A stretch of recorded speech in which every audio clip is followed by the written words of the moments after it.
حضرت ابو ہریرہ رضی اللہ تعالیٰ عنہ سے روایت ہے، رسول اللہ صلی اللہ علیہ وسلم نے فرمایا، 3 آدمی ایسے ہیں جن سے قیامت کے دن اللہ تعالیٰ کلام نہیں فرمائے گا، نہ ان کی طرف دیکھے گا، نہ انہیں پاک کرے گا، اور ان کے لیے دردناک عذاب ہے۔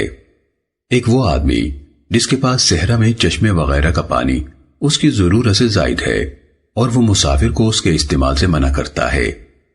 دوسرا وہ آدمی جس نے عصر کے بعد کسی کے ہاتھ سودا بیچا اور اللہ کی قسم کھا کر کہا کہ اس نے اتنی قیمت میں اسے خریدا ہے، خریدار نے اسے سچ سمجھ لیا حالانکہ حقیقت اس کے خلاف تھی۔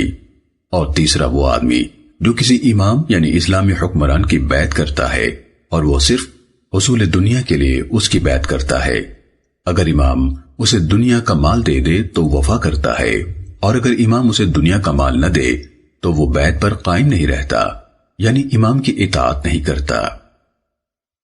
سنن ابن ماجہ حدیث نمبر 2207۔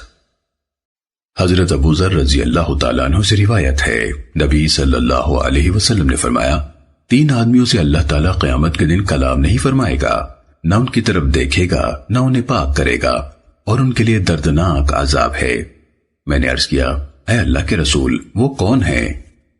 وہ تو ناکام رہے اور بہت خسارے میں رہے۔ آپ نے فرمایا، اپنا تہبند ٹخنوں سے نیچے تک لٹکانے والا، کوئی چیز دے کر احسان جتلانے والا، اور جھوٹی قسم کھا کر اپنے مال کی رغبت دلانے والا۔